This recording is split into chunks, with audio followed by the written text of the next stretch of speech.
Hi everyone. So we are 9 days in to a heat wave here, and there really is no end in sight. It's crazy. Today, as a matter of fact, temperatures are going close to 100 degrees. Tomorrow the same thing. But for like the last 9 days, temperatures have been high 90s. I'm going to show you the lawn and how it looks. It actually looks good considering the heat. I've been watering it every day, twice a day, to keep up with it. It hasn't been easy for sure. So I'm going to do a cut today. I'm due to cut today. But before I do that, I'm going to run the scarifier over the lawn. With putting down so much water, the flip side of that is disease with the water and the high temperatures. So I do have areas in the lawn where there's some thatch there, and all that's going to do is promote disease with having high temperatures and throwing lots of water down on the grass to keep it green. So I'll turn you around here and give you a look of the backyard, and it's nice and green for being in a heat wave here, the 9th day of a heat wave, and no rain. Even before the heat wave, we haven't had any rain, so it's been difficult with water. Fortunately for me, I have an irrigation system. So with having the irrigation system, I'm able to keep it green. So it looks good. It's nice and green. You come down my street and pretty much every lawn except for mine and my project lawn where my son lives are basically dormant. See the neighbors over there. It is completely gone behind his garage. I mean, it's like hay. But I've been watering twice a day. The first time it comes on is 8 o'clock in the morning. We'll do all 12 zones, and then 6 hours later it comes back on again and does it again. So each zone is set for approximately 10 minutes. I have a couple zones where I'm setting them for like 14-15 minutes where I need more water than other areas. And if you're trying to keep your lawn going in a heat wave like I am, you just need to learn the areas on your property that need more water than other areas. Like the hill there towards the pool, that needs a lot of water for whatever reason. The sun seems to dry that out so quickly, that hill. Some of the flatter spots don't need as much water. It seems to hold the water longer. But when it's this hot, really the only thing you can do to keep it green and keep it presentable is to water. I do have some dog spots here, but I have a dog. What am I going to do, right? It's her yard too. I do try and watch when she goes. I'll come out here with the hose and hose it. You see the hill here? There's a lot of, I wouldn't say a lot of thatch, but there's enough to give me concern. Like you can see it down in there. I really want to get that out of there. And the other issue is with mowing with the real mower, it kind of like pushes the grass down, and it's to the point now where it's really pushed down too much. I want to pull a lot of the blades up so I can get a better cut. I normally scarify like once a month for that reason, but I'm scarifying today because I want to try and get some of the thatch up. Here's some here, but it's spotty all around, so I'm just going to do the whole thing and see it. I need to get this out of there. This has to go because this is just going to promote disease. I am going to put some fertilizer down today, and I'll probably get killed in the comments. Oh, you can't fertilize in the heat wave. Well, you can. At least you can if you're irrigating. if you're watering. We may get some showers today, but those showers are hit or miss and may not get them in this area. Here's there's some thatch here. This needs to get out. I need to get it out. This is dry. It was watered yesterday afternoon around 2 p.m. It's 9 in the morning now. But I have an area here, and this is from lack of water. This wasn't getting watered even before the heat wave came. It looks much better than it did. This will come back, but this is just from lack of water. It's not a disease. This whole area here was looking brown, and before the heat wave I was being conservative with the water, and this is what happened. This area here is an area that it requires a lot of water because it's slightly on a slope. This is an area that I have that area set for I think like 13 minutes, and the sprinkler comes on twice a day. I'll take you out front, show you that. That's where we get started with the scarifier.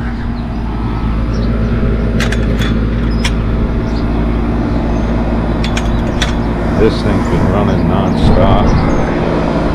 Between my electric bill and my water bill, you'll need to get a part-time job.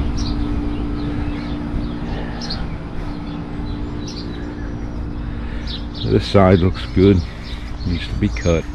I'm cutting at 1 inch. So I think cutting low, in my opinion, helps with not getting disease. Anyway, there's a shot of the front. You see the neighbors. It's checked out, and then all the lawns in the neighborhood basically look like that. But there's no dog spots out here. But there's definitely a light thatch layer in there, and I want to get that out. And I'm not going to go aggressive with it. I'm not going to go too deep. Just want to try and pull some of it out. I'm not going to get all of it, and that's okay.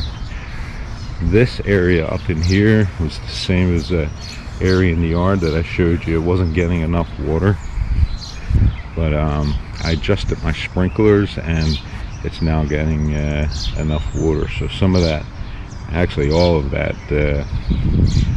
brown grayish look is the fact that it wasn't getting watered correctly, and that all happened before this heat wave we've got. Up here by the garden, this all looks good. There's really not any thatch up in here, and down the side here there's no thatch. I'm not even going to run the scarifier over this area. I don't want to pull out any of the good grass. So yeah, heat wave's a problem when you have a lawn, but I could let it go dormant, but it'll kill me to do that. It'll stay dormant till September with it being Kentucky bluegrass. So we're gonna run the dethatcher, or scarifier as they call it. In my opinion, it's the dethatcher or power rake. Give it a mow, throw some fertilizer down, and then I'm gonna give it a water, give it a drink afterwards. Put the timers back on. I shut them off for today, knowing I was going to come out and do this so that it wouldn't be wet. And as soon as I'm done, I'll get water down on it, set the timers to go for tomorrow, and every day moving forward for twice a day. Alright, here we go. Alright, so I just ran the dethatcher from the driveway to the property line, and there was much more thatch than I thought. That area there down by the curb, that doesn't get enough water. But otherwise, it looks good. There's still some more thatch in there. My original plan was to just do one pass, which What I mean by one pass is I'll go up and back in the same path, but there's still some in there, so I decided to do a second pass from the house to the street to the house. But it's definitely opened the canopy up to the soil. It's definitely opened the canopy up to the soil, but I think you can get a little bit more out of here. But just doing that was, look at that, 2 trash cans full, or almost 2 trash cans full. This one's packed down. I was pushing it down as I was putting it in. So yeah, there's a lot of thatch. And this is the Swordman, and I'm just using the Scarifier, which is basically just a rake in my opinion, but it's pulling up a lot of thatch. And I am using the catcher, that way I don't have to come back over it with the rotary mower.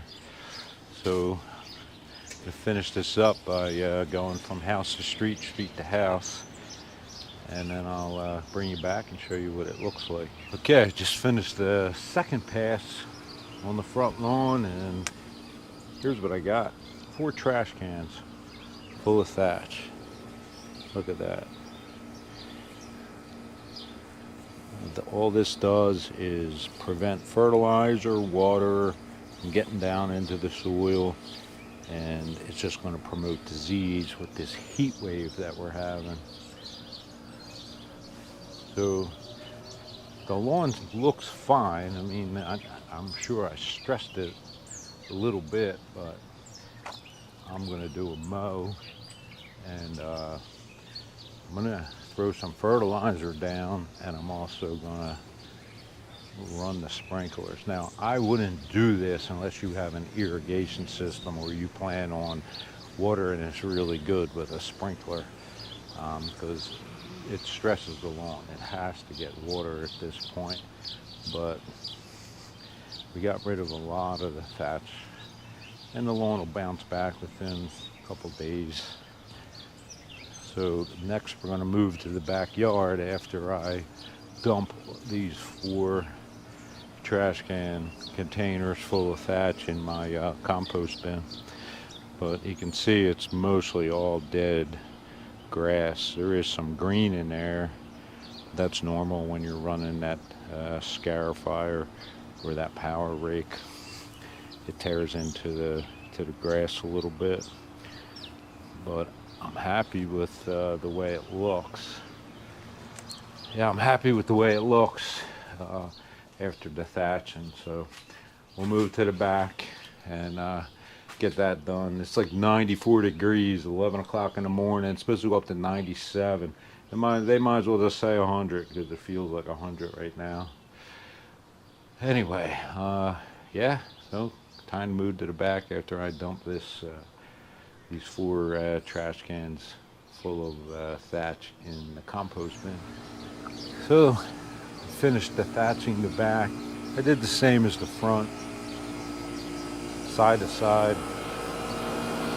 house to the back, and then going the same path twice. And again, I got 4 trash cans full.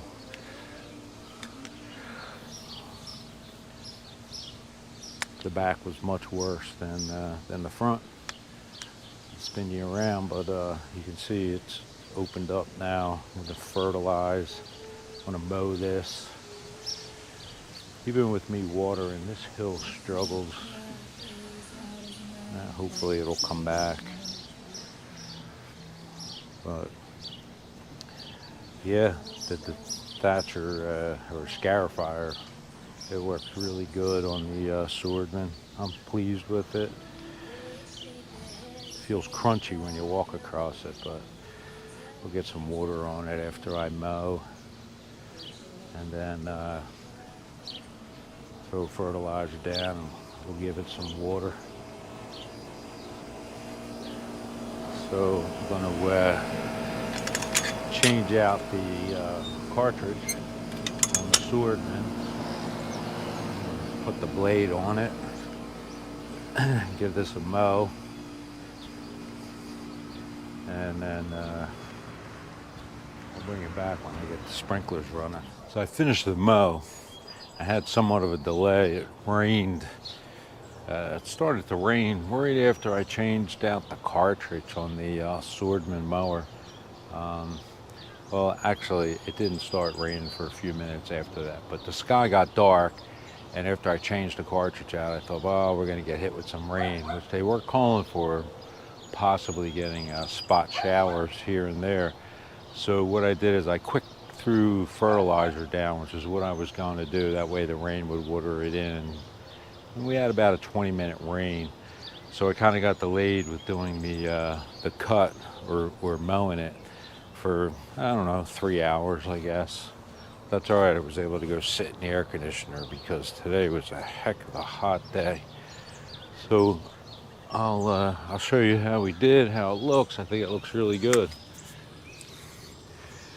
And that is a June dethatching in the middle of a heat wave, and then we gave it a nice cut. And there was a lot of thatch, much more than I originally thought. And I'm going to run my sprinklers in the morning, and then they'll come on again in the afternoon. And I think I'm going to dial back to once a day after that, see how it goes. But we got rid of a lot of the thatch. It looks really good. I was just sitting up on the porch having a glass of iced tea before I started filming again, and I'm looking at the lawn thinking, it's no wonder sometimes people walk by and they'll say to me, is that lawn fake? Because sometimes you look at it and it almost looks like it's fake. Not that I'm trying to toot my own horn, but the lawn really looks good, especially in the front. The front's much better than the back for some reason this year. I don't know what it is. I haven't been able to figure it out. But yep, here's the back after the thatching and cut. It still looks okay. And you remember, I got 4 trash cans full of thatch. But now you can actually see some dirt, which is what I want. I was trying to avoid getting any kind of disease with watering and with the temperatures being as hot as they are. I've got some bare spots in here, but it really doesn't look too bad. So I'm glad I spent the time out in this heat dethatching, because it definitely needed it. The grass is not as spongy when I'm walking on it. But I think it was a job that was well done. It definitely needed it. I'll give you one more look in the back before we wrap it up. So I'll do a video in a week, let you know the progress to see how the lawn looks a week after dethatching in June in the middle of a heat wave. It was 98 today. Felt like 120. So I hope you enjoyed the video. If you're not subscribed, please subscribe and hit that like button. It helps the algorithms, as they say. And I'll make some more videos on the grass or on the lawn. A disclaimer, I would not recommend dethatching in the middle of a heat wave in the month of June unless you have a way of watering. Me, I have an irrigation system, so it's not a concern with me, but I would not want to be out here dragging a hose around with a sprinkler after dethatching in June. I probably would just let it go dormant if I didn't have an irrigation system. But you can do it. It can be done. I know all the rules say don't dethatch in the summertime. Well, here's an example. You could do it. The rules are made to be broken. Seems like the rules for lawns are meant to be broken anyway. All right, thanks for watching. I'll see everybody in the next one.